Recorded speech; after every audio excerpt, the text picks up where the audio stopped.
तकरीबन 7 लाख के करीब फलस्तीनी वेस्ट बैंक से निकाले गए हैं और उस वेस्ट बैंक में ज़बरदस्ती इसराइली 6 लाख के करीब सेटलर्स बैठाए गए हैं।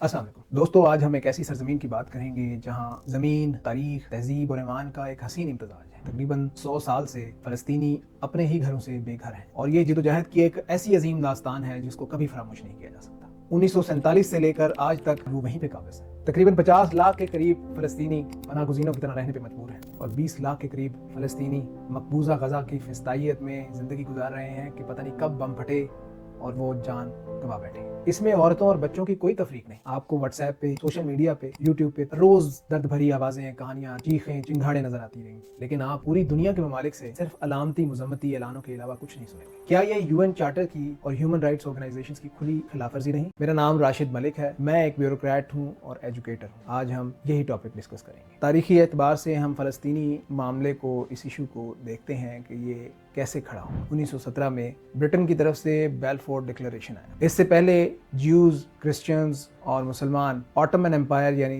खिलाफत उस्मानिया के दौर में एक ही जगह पर मौजूद पीसफुली जिंदगी गुजार रहे हैं और इस तरह के कोई इश्यूज खड़े नहीं। वर्ल्ड वॉर 1 के बाद 1917 में ब्रिटेन ने बेलफोर्ड डिक्लेरेशन किया। ये बेलफोर्ड डिक्लेरेशन इस बात की तायीद थी कि अब ज्यूज के लिए एक सेपरेट होमलैंड होगा। 1917 के बाद 1922 में जब ये ब्रिटिश पॉलिसी सामने आई तो लीग ऑफ नेशंस ने इसको एंडोर्स कर दिया। League of Nations United Nations ही का पुराना नाम है। जब लीग ऑफ नेशंस ने इसको एंडोर्स किया तो दोस्तों डिवाइडेड लैंड की पहली दफा शुरुआत हुई। नेशन वाइड प्रोटेस्ट किए गए, लेकिन फलस्तीनियों की बात किसी ने नहीं सुनी और पहली दफा एक मुतनाज़ा डिवाइडेड लैंड का आगाज हुआ। ये मुतनाज़ा ऐलान ब्रिटिश का उस दौर से आज तक 102 साल से जंग का माहौल पैदा किए हुए है। लाखों लोगों की जान ले चुका है और करोड़ों लोग अपने अपने घरों से बेघर हो चुके हैं। 1948 में इसराइल ने इंडिपेंडेंस डिक्लेयर कर दी तो जंग छिड़ गई। इस जंग के जवाब में इसराइल ने 7 लाख के करीब फलस्तीनियों को अपने घरों से निकाल बाहर किया और 500 के करीब गांव तबाह कर दिए गए। ये जो गांव तबाह किए गए, जलाए गए, उसके बाद बहुत सारे फलस्तीनी रेफ्यूजी कैंप्स में रहने में मजबूर हो गए। आज ये नकबा या कैटास्ट्रफी, इसको जो भी आप नाम दे लें, आज उसके जो रेफ्यूजीज हैं वो 5 मिलियन तक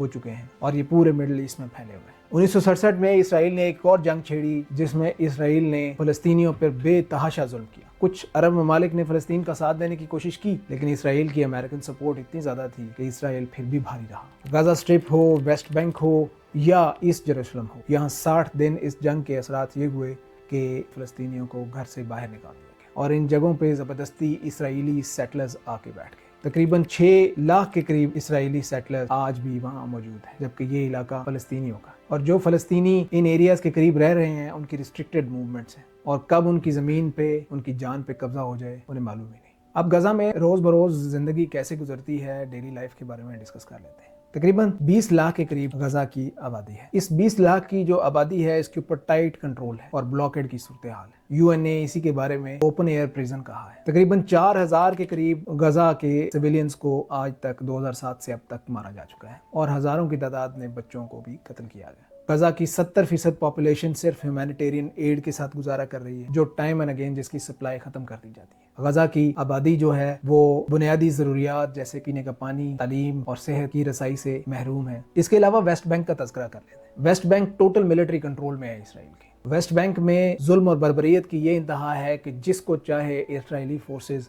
विदाउट वारंट अरेस्ट करते हैं, जिसका चाहे घर गिरा देते हैं, जिसको चाहे मार देते हैं। 8 लाख के करीब 1967 से लेके आज तक फलस्तीनियों को मुख्तलिफ चार्जेस पे अरेस्ट किया गया है। याद रहे कि ये टोटल पॉपुलेशन का 20% है और टाइम एंड अगेन उनको जुल्म और बर्बरियत का शिकार किया गया। अब इसके जवाब में इंटरनेशनल ऑर्गेनाइजेशंस क्या कहती हैं और पूरी दुनिया का रिस्पांस क्या है, ये हम बाद में डिस्कस करते हैं। गजा में फलस्तीनी बेचारे इंटरनेशनल अपील्स की सूरत में, लीगल बैटल्स की सूरत में और नेशन वाइड प्रोटेस्ट की सूरत में बार बार इस जुल्म और बर्बरियत के खिलाफ अपने एहतजाज का इजहार करते हैं और एक जंग की तरह अपना रोजमर्रा गुजारे। आइए अब जानते हैं कि इंटरनेशनल रिस्पांस क्या है। अब ये देखें कि यूएन ने, यूनाइटेड नेशंस ने तकरीबन 70 के करीब रेजोल्यूशंस पास किए हैं जिसमें उन्होंने फलस्तीनियों के ऊपर होने वाले जुल्म के खिलाफ डॉक्यूमेंट किया। ये 70 रेजोल्यूशंस पास करने के बावजूद कोई इन्फोर्समेंट नहीं हुई। उसकी वजह यह है कि यूएन सिक्योरिटी काउंसिल में वीटो राइट्स हैं, वो फलस्तीन के खिलाफ इस्तेमाल किए जाते हैं, जिसकी वजह से कोई रेजोल्यूशंस की इन्फोर्समेंट नहीं हो पाती। यहाँ तक कि 2012 में फ़लस्तीन को यूएन का नॉन मेंबर ऑब्जर्वर के तौर पे एक्सेप्ट किया गया, जो एटलीस्ट इंटरनेशनल रिकग्निशन थी फ़लस्तीन को स्टेट के तौर पे तस्वुर करने की।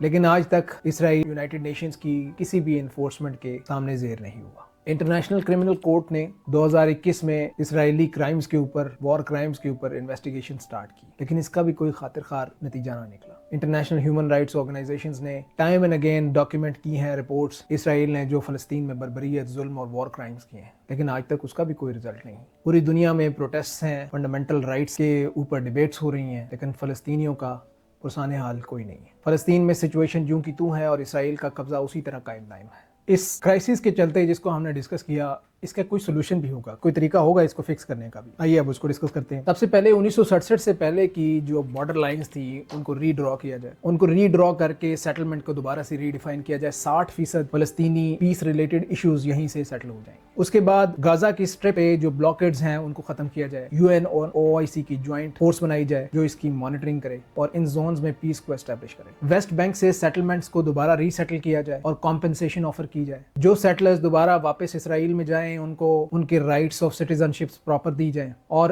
اس سیٹلمنٹ کی کمپنسیشن صرف اسرائیل کے حوالے نہ کی جائے بلکہ UN OIC اور یورپین نیشنز مل کر اس کو فیسیلیٹیٹ کریں۔ اس جوائنٹ ایفرٹ سے نہ صرف ٹریڈ سٹارٹ ہو جائے گی بلکہ پیس اور ہیومینیٹیرین ایڈ کا سپلائی بھی کنٹینیوس رہے گا۔ فلسطین کو as an independent state accept کیا جائے اور فلسطین کے لیے سارے ٹریڈ روٹس کھول دیے جائیں تاکہ فلسطین 5 سے 7 سال میں اپنا GDP ڈبل کر سکے اور وہاں کے لوگ سکھ کا سانس لے سکیں۔ اس کے علاوہ یہاں جو ان نیسیسری قسم کی اسکمشز اور جو پرابلمز آتی ہیں اس کو فکس اس طرح کیا جا سکتا ہے کہ ایسٹ جیروسلم فلسطین کا کیپٹل بن جائے اور ویسٹ جیروسلم اسرائیل کے حوالے کر دیا جائے، اور جو ہولی سائٹس ہیں، دونوں ایریاز کی کانفلکٹ زونز ہیں، یہاں پہ UN کے آبزرورز اور پیس کیپنگ فورسز یہاں ایڈمنسٹر کریں اس کو۔ اس ایڈمنسٹریشن کے ذریعے 45 to 50% ایز پر ریسرچ ڈاکیومنٹ ان کی ڈسپیوٹ سیٹل ہو جائیں گی۔ اس کے بعد فری اکنامک زونز اور ٹریڈ زونز بنائے جائیں جس میں فلسطین کو ریہیبلیٹیشن کا موقع ملے، اور جو سیٹلرز دوسرے ممالک میں جا کے فلسطینی بیٹھے ہیں ان کو واپس اپنی جگہوں پہ ری سیٹل کیا جائے۔ اس کے علاوہ یونائٹڈ نیشنز اور OIC اپنی جوائنٹ ٹاسک فورس بنائیں جو یہ انشور کریں کہ یہاں پہ دوبارہ جو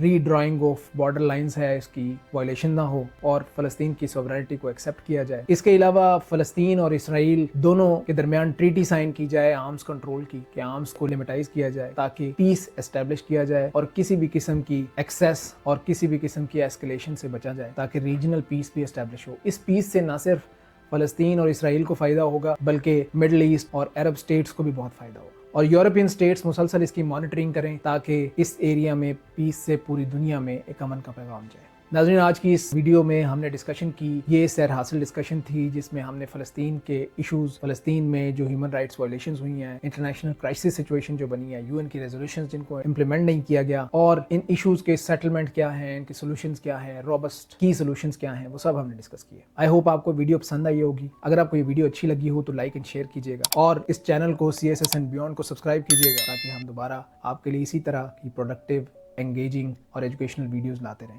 آپ بھی کامنٹ سیکشن میں بتائیے کہ آپ کو کیا لگتا ہے فلسطین کے مسئلے کا حل اور کس طرح ہے۔ Thank you very much.